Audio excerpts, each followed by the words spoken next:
What's up, y'all? Guido here. Plans kind of failed today, hanging out with Brittany. Um, got my hair cut, but point of this video that I'm making, as you see above the title, is requested from a lot of people about my opinions on marijuana. Should it be legalized? Should it not be legalized?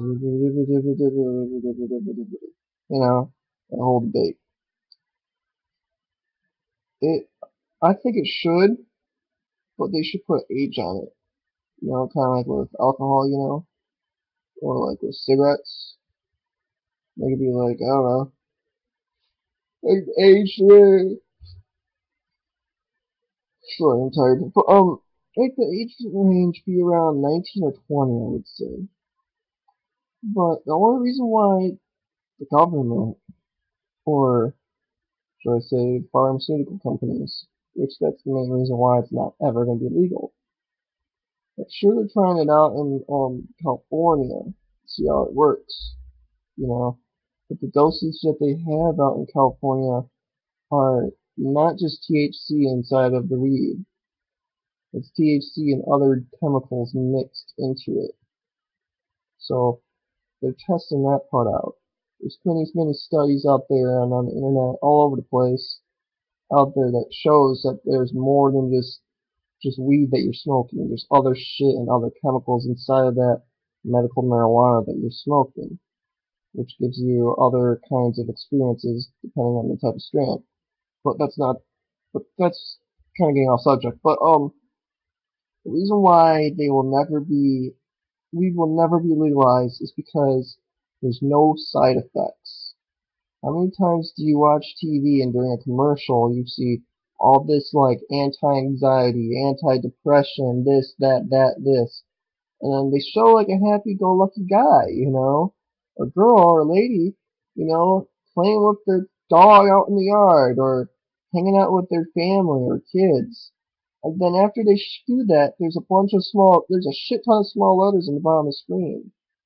And then there's a guy that's talking really fast. Warning, side effects may cause this, that, this. And the side effects, half the time, there's more side effects than there is to cause the cure for whatever it is. Like, say you have, like, for example, like me, anxiety. Like, I don't take certain anxiety medications because the fact that there's cases of suicidal thoughts, suicidal tendencies, depression, and manic depression. That's the reason why I don't take any anti-anxiety medication. That's why I'm an insomniac, because I have anxiety and I always constantly think about shit. And I barely ever get any sleep. Um, but marijuana helps me calm down, relax, set my mind at ease, and then I sleep. That's usually what I do whenever I have THC and or marijuana in my system. I usually just use it to sleep as a sleep aid, and to calm my ass down so I'm not constantly thinking about shit. Um, but that's the exact main reason why, because pharmaceutical companies want to keep the people stupid, dumb, depressed, all these bad side effects to kill you. And then they'll make you take more drugs to counter the other drugs, to counter the other drugs. Like, I have a couple of friends who are girls that what they do is they take birth control, right? And you can't take certain medication with birth control, and if you do, you have to take two kinds of medication to counter that medication that's thrown off the birth control. That's completely mind fucking, whenever you think about it. It's like, what? You have to take one pill? Okay, you take one pill for birth control, but then you have to take another pill for, like, say, if you get sick or something. Like if you get the flu, you know? Okay, so like if you get the flu and shit. So, then you have to take another pill so then it doesn't knock off the birth control effect. Like, that's the only reason why weed is not legalized, because There's no side effects. The pharmaceutical companies can't make shit for money off of it, you know? And the pharmaceutical companies have their money invested, say, like in Obama and Mitt Romney.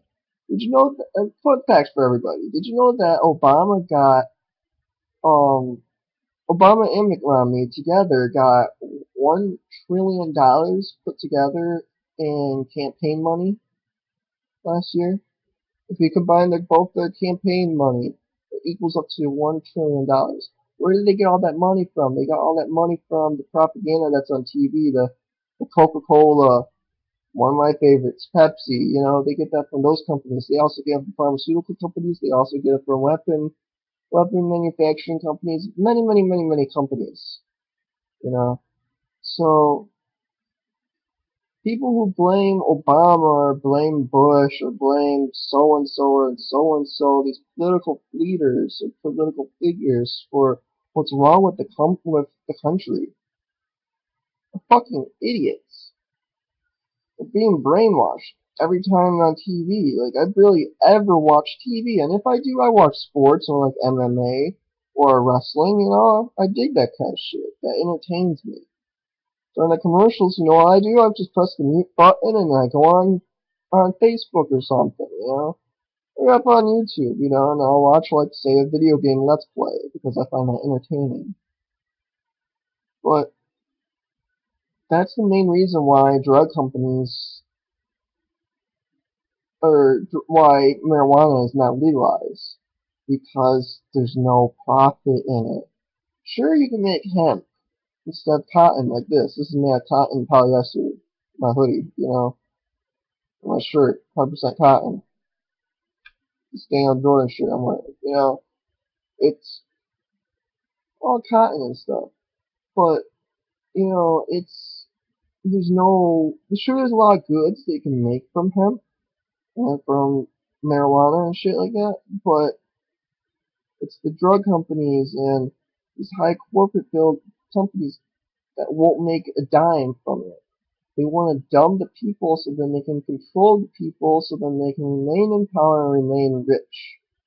You know?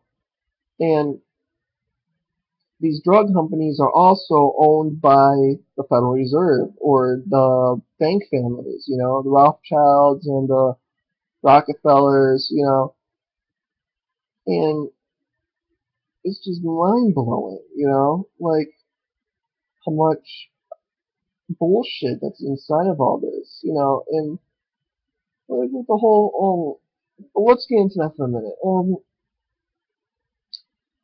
The drug companies and all that, and pharmaceutical companies and all that, they're owned by banks, the Rockefellers, Rothschilds, Federal Reserve. So basically, you're pumping more money into the drug companies, and those drug companies are owned by the Federal Reserve. So basically, the Federal Reserve money that you're getting is going right back to them. I'll let you ponder about that for a minute. Okay, so with that being said, let's talk about the Federal Reserve a little bit. There's a lot of people that have been asking me, like, Guido, like, what is your thoughts on the money crisis right now? Federal Reserve is basically a private-owned bank by British bank families that's been passed down for generations and generations. And basically how it works is the United States makes a bond, basically a certificate that says we want you to make money, official money for our country. So basically we make them one bond for $1, for example. We give it to them, that makes the dollar. Thing is that they're like, okay, we will print this $1 for you. The thing is, though, is we'll tax you, so you have to pay us back in some degree. So what they do is they tax us $2 to make that $1. Alright, so 1 technically equals $2 minus the 1. So then we're now -1, you know? So basically, it's just ridiculous. Like, so basically they tax us $1. So in all actuality, we're not getting anything back. So basically, when we make that $1 and give it back to them, then we don't have nothing, and they have a U.S. bond, you know? Therefore, we're in debt to them. You follow me? So basically, we need to make that $1 that they made for us into $3 to pay them back, and yet make some kind of fluctuation or profit off of it. But in all actuality, that is literally impossible to do mathematically. Alright? Now, with that being said, that's the main reason why we're in debt. That's the reason why people keep on pressing money. The more money you press, the more money we're going to have to owe them back. So, recently for that bailout for all these oil or not oil companies three that I believe there are $3 trillion in debt. I believe basically what they did is they borrowed $1 trillion. All right, to do all this bailouts and shit way back in the day. You know, not that long ago and shit. We had to pay them back $3 trillion now for that. Yeah. So in all actuality, money equals debt. No matter how much you are, no matter how rich you are always in debt. And it's kind of a mind fuck. But there's many evidence out there. Like there's like the manual of how to learn. There's a booklet out there that I can't remember the exact name of it. There's a certain name for it, but basically it teaches you how the Federal Reserve works. And all it is it's just a mind fuck of a educational book where it keeps on contradicting itself. And I think they programmed the book and wrote the book like that purposely. So you just be like, yeah, whatever, you know. But yeah. So that's my view on that shit. So what do y'all think? I don't know. My theory is money's money. Sure, it's nice to have it, but it's not everything. That's what it cracks up to be, you know. But I'm gonna go take a nap because since my plans failed of me hanging out with my girlfriend, I might do a G plus later on tonight. Probably like around like 11, if not later. I don't know. I'll probably put a link in my Facebook page if anybody wants to join and shoot the shit. So, that being said, I'm Real Guido and I'm out. What y'all think? Comment below.